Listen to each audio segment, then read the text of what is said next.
Party శాసనసభ్యులు పత్తా లేకుండా ఇళ్ళకే పరిమితమైనారు. వేలాది మంది ప్రజలు ఇవాళ ఉండడానికి గూడు లేక తిండి తిప్పలకు ఇబ్బందులు పడుతున్నటువంటి ఈ సందర్భంగా ప్రభుత్వ స్పందన సిగ్గుచేటు. ఏమాత్రం స్పందించకపోగా కలెక్టర్లు కూడా క్షేత్రస్థాయిలో ఎక్కడ కూడా వాళ్ళు అవుపడేటువంటి పరిస్థితి లేదు.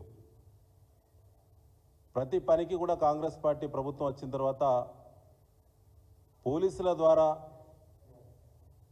పనులు చేసేటువంటి అలవాటునటువంటి కాంగ్రెస్ ప్రభుత్వము ఇప్పుడు పోలీసులను కూడా వాడేటువంటి పరిస్థితి లేదు.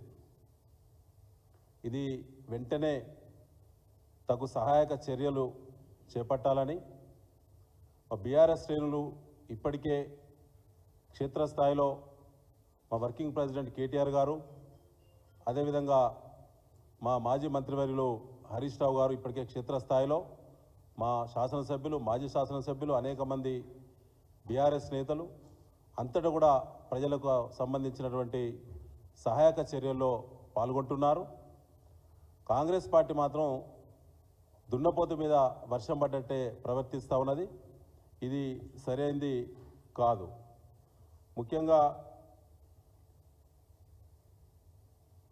రాష్ట్రమంతా మునిగిపోతుంటే ముఖ్యమంత్రి రేవంత్ రెడ్డి గారికి మూసీ మీదనే ప్రేమ ఎక్కున్నది. మూసీ గురించే మళ్ళీ సమీక్షలు జరుపుతూ సమయాన్ని వృధా చేస్తూ ఉన్నారు. దీన్ని ప్రజలు కూడా గమనించాలని చెప్పి కోరుతా ఉన్నాం. ముఖ్యంగా ఈరోజు మన రాష్ట్రంలో ఉండబడిన రైతులు పంటలు మునిగిపోయినాయి, లక్షల ఎకరాల్లో పంట నష్టం జరిగింది. రైతులు పండించినటువంటి ధాన్యాన్ని మాత్రం టెండర్ల రూపంలో అమ్ముకొని గ్లోబల్ టెండర్ల పేరు మీద 1100 కోట్ల రూపాయలు మెక్కినటువంటి ముఖ్యమంత్రి రేవంత్ రెడ్డి కానీ, సివిల్ సప్లైస్ మంత్రి కానీ, అధికార పార్టీ ఎమ్మెల్యేలు కానీ రైతులు కష్టపడి పండించినటువంటి ధాన్యాన్ని అమ్ముకొని మెక్కిలు కానీ ఇలా రైతులు భారీ వర్షాల కారణంగా దెబ్బతినేటువంటి పంటలను కాపాడేటువంటి ప్రయత్నం మాత్రం చేయటం లేదు.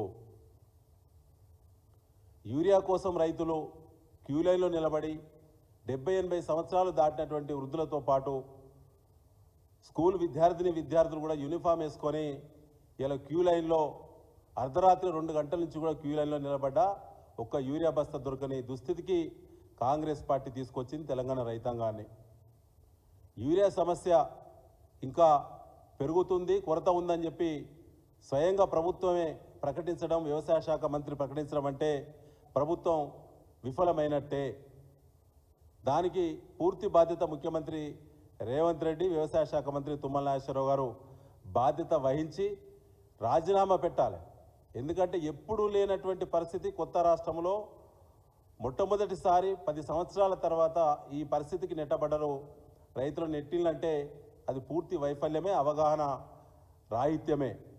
కేసీఆర్ గారినప్పుడు యూరియాను ఏ విధంగా మరి అందుబాటులో తీసుకొచ్చారు, ఎంత ముందస్తు ప్రణాళికలు ఉండేది. ఇవాళ కాంగ్రెస్ వచ్చిన తర్వాత యూరియా కష్టాలు తెచ్చి రైతులను నట్టేట ముంచుతుంటే ఒక పక్క, మరో పక్క అకాల వర్షాలు, భారీ వర్షాల వల్ల ఉన్న పంటలు కూడా మునిగిపోతున్నాయి. దానివల్ల దిగుబడి పైన దాని తీవ్రమైనటువంటి ప్రభావం పడేటువంటి అవకాశాలు ఉన్నాయి. అయితే ఇవాళ సివిల్ సప్లైస్ డిపార్ట్మెంట్ సంబంధించి మేము గతంలో చెప్పినాం, బీఆర్ఎస్ పార్టీ న్యాయ పోరాటం చేస్తున్నాం, అదేవిధంగా ప్రైవేట్ కేసులు కూడా వేసినాం, అనేక సార్లు ఫిర్యాదు చేసినాం.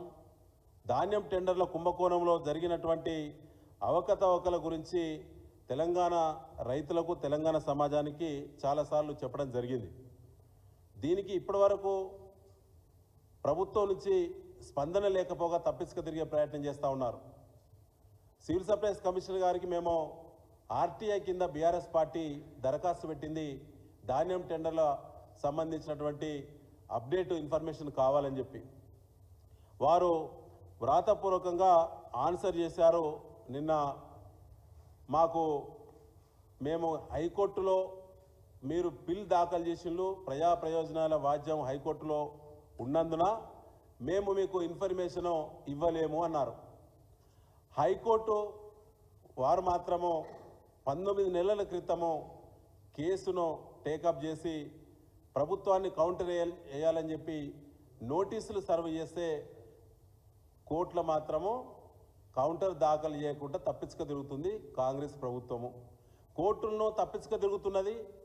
కోర్టుకు చిక్కకుండా 19 నెలల సమయాన్ని వృధా చేస్తున్నారు, దాటవేస్తున్నారు. ఇన్ఫర్మేషన్ యాక్ట్ కింద సమాచారం అడుగుతానో కోర్టులో కేసు పెండింగ్ ఉందని ఆన్సర్ చేస్తూ ఉన్నారు. కోర్టులో కేసు పెండింగ్ ఉన్నటువంటి దానికి ఆర్టీఐ యాక్ట్ వర్తించదా? రైట్ టు ఇన్ఫర్మేషన్ యాక్ట్ స్వతంత్రమైనది, అది ఇండిపెండెంట్ యాక్ట్, అది ఖచ్చితంగా వర్తిస్తుంది. కానీ దాటవేసే ధోరణి, ఈ సమయాన్ని దాటవేస్తూ జరిగిన కుంభకోణానికి సంబంధించినటువంటి దస్త్రాలను, ఫైల్స్ను మాయం చేసే ప్రయత్నం చేస్తాం. ప్రభుత్వ పెద్దలు ఇందులో ప్రత్యక్షంగా ఉన్నారు కాబట్టి 20 నెలలుగా తప్పించుక తిరుగుతున్నటువంటి కాంగ్రెస్ పార్టీ ప్రభుత్వంలో ఉన్నటువంటి దొంగలు ఎవరైతే ఉన్నారో వాళ్ళు రెడ్ హ్యాండెడ్గా దొరికిళ్ళు, అన్ని ఎవిడెన్సెస్ కేసులో ఉన్నాయి అనేటువంటి దానిపైన ఫైల్స్ను మాయం చేస్తూ మళ్ళీ ఫైల్ను తిరిగి మరి తయారు చేసేటువంటి ప్రయత్నం చేస్తున్నారు. కాబట్టి అటు కోర్టుకు ఆన్సర్ చేయట్లేదు, ఇటు రైట్ ఇన్ఫర్మేషన్ యాక్ట్కి ఆన్సర్ చేయకుండా తప్పించుక తిరుగుతూ ఉన్నారు. ముఖ్యంగా దాని తర్వాత కొత్త డ్రామా మళ్ళీ మొదలైంది. ఇవాళ ప్రెస్ మీట్ ఉద్దేశమే అది మిత్రులారా. ఎల్లుండి జరగబోయేటువంటి క్యాబినెట్కి ధాన్యం టెండర్ల కుంభకోణానికి సంబంధించిన ఫైలు క్యాబినెట్కు రాబోతున్నది.